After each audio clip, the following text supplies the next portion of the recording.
মনে হয় স্বরাষ্ট্রমন্ত্রী আইনের ব্যাখ্যা না দিয়ে আইনমন্ত্রী আইনের ব্যাখ্যা দিবেন, স্বরাষ্ট্রমন্ত্রীর এসবে মনোযোগ দেওয়া দরকার। স্বরাষ্ট্রমন্ত্রীর মনোযোগ দেওয়া দরকার। সারা দেশে কোথায় কোথায় সন্ত্রাসীরা রয়েছে সেই সকল সন্ত্রাসীদের তালিকা করে তাদেরকে বিচারের ব্যবস্থা করা দরকার। স্বরাষ্ট্রমন্ত্রীর উচিত ধন্যবাদ মাননীয় সদস্য। নেতাকর্মীরা হত্যার শিকার হয়েছে তাদের বিচারের ব্যবস্থা করা দরকার। ধন্যবাদ মাননীয় সদস্য। এই ইলেকশনে ভোট ডাকাতি দেখেছি, আমার ঘাড়ে বহরে হামলা করা হয়েছে। আমি কি এই ইলেকশনের জন্য নিজের রক্ত জড়িয়েছি? আমি আজকে স্বরাষ্ট্রমন্ত্রী আছেন, মাননীয় প্রধানমন্ত্রী আছেন, আমি এখানে প্রশ্ন করি আমি কি রক্ত জড়িয়েছি? আমরা রক্ত জড়িয়েছি বলে আপনারা আজকে সংসদে প্রধানমন্ত্রী স্বরাষ্ট্রমন্ত্রী হয়েছেন। রক্ত ঝরার পরে রক্ত জড়িয়ে গুলিবিদ্ধ হয়ে 3 দিনের মাথায় গুলিবিদ্ধ হয়ে দয়া করে থামুন মাননীয় সংসদ সদস্য, আপনার বক্তব্য অব্যাহত রাখুন। 144 ধারার মধ্যে আবার নিজেই গুলিবিদ্ধ পা দিয়ে বের হয়ে গিয়ে সংবাদ সম্মেলন করে বলেছি আবার রাস্তায় নামুন, হাসিনা পতন হতে হবে। আমরা বলেছি নতুন বাংলাদেশ দিব। আমরা নতুন বাংলাদেশ আবার প্রতারণার রাজনীতি দেখতে চাই না, প্রবঞ্চনার রাজনীতি দেখতে চাই না। যেই গণভোটের পক্ষে আমাদের মাননীয় প্রধানমন্ত্রী প্রচারণা চালিয়েছেন, যে আদেশের পক্ষে মাননীয় সরকার দলীয় সংসদ সদস্যরা প্রচারণা চালিয়েছেন, আজকে এখানে এসে কেন এটা নিয়ে আবার দীর্ঘ আলোচনা হতে হবে? আমরা 90-এর গণঅভ্যুত্থানের কথা বলে যাই নাই। 3 জোটের রূপরেখা হয়েছে, বাংলাদেশ গণতান্ত্রিক ভাবে উত্তীর্ণ হবে কথা দেওয়া হয়েছিল, কিন্তু 94 সালের মাগুরার নির্বাচন কারা আয়োজন করেছিল?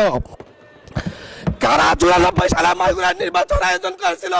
আজকে আবার এই সংসদে দাঁড়িয়ে আবার এমন একটা ব্যবস্থা নিয়ে যাচ্ছেন, আরেকবার যে মাগুরার নির্বাচন আয়োজন করবেন না এর নিশ্চয়তা কে দিবে? এর নিশ্চয়তা কে দিবে? আমি আমার সবচাইতে কম বয়সী প্রার্থী হিসাবে নিজের প্রার্থীটা জমা দিয়ে এলাকায় গিয়েছি প্রচারণা করতে, 3বার হামলা শিকার হতে হয়েছে। আমি সংসদ সদস্য হিসাবে এলাকায় গিয়েছি, সেই জায়গায় আমার উপর হামলা করেছে, সরাসরি ভিডিওতে দেখা গিয়েছে। অস্ত্র নিয়ে, দেশীয় অস্ত্র নিয়ে আমাকে কোপাতে আসা হয়েছে। তারা কারা? ওরা তো তারাই যাদের প্রত্যেকের হাতে বিএনপি দলীয় নেতা কর্মীদের রক্ত লেগে আছে, প্রাণ লেগে আছে। এই বিশ্বাসঘাতকতা মাননীয় স্পিকার, এই রাষ্ট্র আর সইবে না, আপনারাও সইতে পারবেন না। বিশ্বাসঘাতকতার মূল্য এই দেশে আবার দিতে হবে আপনাদেরকে। আপনারা যারা আপনাদের ভাইদের রক্ত জড়িয়েছে, খুন করেছে, খুনের মামলা আছে, তাদেরকে আবার পুনর্বাসিত করে আমাদেরকে খুন করার জন্য লেলিয়ে দিচ্ছেন। চট্টগ্রাম থেকে এক সাংগঠনিক নেতাকে পাঠিয়েছে অস্ত্র সহ আমাদের লোকজনের উপর হামলা করতে। ভোটের দিন সকালবেলা থেকে প্রত্যেকটা ভোট কেন্দ্রে অস্ত্র দিয়ে মহড়া দিয়েছে। 30টা ভোট কেন্দ্রে এনসিপির প্রার্থী, বিএনপি 2 জন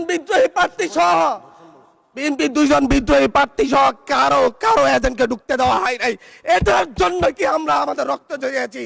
মাননীয় স্পিকার, ইলেকশনের একদিন পরে আমাকে আর 1 মিনিট বাড়িয়ে দিবেন মাননীয় স্পিকার, 1টা মিনিট। মাননীয় স্পিকার, ইলেকশনের পর দিন এক নারী অভিযোগ করেছেন, এক নিরীহ নারী, ওনাকে ধর্ষণ করা হয়েছে শুধুমাত্র শাপলাগুড়িতে ভোট দেওয়ার কারণে। 1 ঘন্টার মধ্যে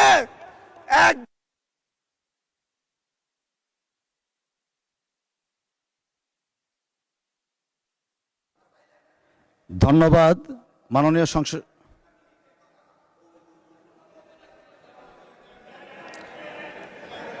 আচ্ছা ঠিক আছে, 1 মিনিটের মধ্যে সংক্ষিপ্ত শেষ করবেন, 1 মিনিট। মাননীয় স্পিকার, একজন ভুক্তভোগী নারী অভিযোগ করেছে ওনাকে ধর্ষণ করা হয়েছে শাপলাগুড়িতে ভোট দেওয়ার কারণে। সার্কেল এসপি 1 ঘন্টার মধ্যে বলেছে এই ধরনের কোনো ঘটনা ঘটে নাই। আজকে 42 দিন পার হয়েছে, এখনো ডিএনএ রিপোর্ট আসে নাই। মামলা নিতে 3 দিন দেরি হয়েছে। সিভিল সার্জন অফিস তদন্ত কমিটি করে দিয়েছে, তদন্ত কমিটির রিপোর্ট জমা দিয়েছে, ভুক্তভোগী নারী জানে না তার তদন্ত রিপোর্ট কি এসেছে। এই ভয়াবহ পরিবেশ তৈরি কারা করছে? আমার মনে হয় স্বরাষ্ট্রমন্ত্রী আইনের ব্যাখ্যা না দিয়ে আইনমন্ত্রী আইনের ব্যাখ্যা দিবেন, স্বরাষ্ট্রমন্ত্রীর এসবে মনোযোগ দেওয়া দরকার। স্বরাষ্ট্রমন্ত্রীর মনোযোগ দেওয়া দরকার। সারা দেশে কোথায় কোথায় সন্ত্রাসীরা রয়েছে সেই সকল সন্ত্রাসীদের তালিকা করে তাদেরকে বিচারের ব্যবস্থা করা দরকার। স্বরাষ্ট্রমন্ত্রীর উচিত ধন্যবাদ মাননীয় সদস্য। নেতা কর্মীরা হত্যার শিকার হয়েছে তাদের বিচারের ব্যবস্থা করা দরকার। ধন্যবাদ মাননীয় সদস্য।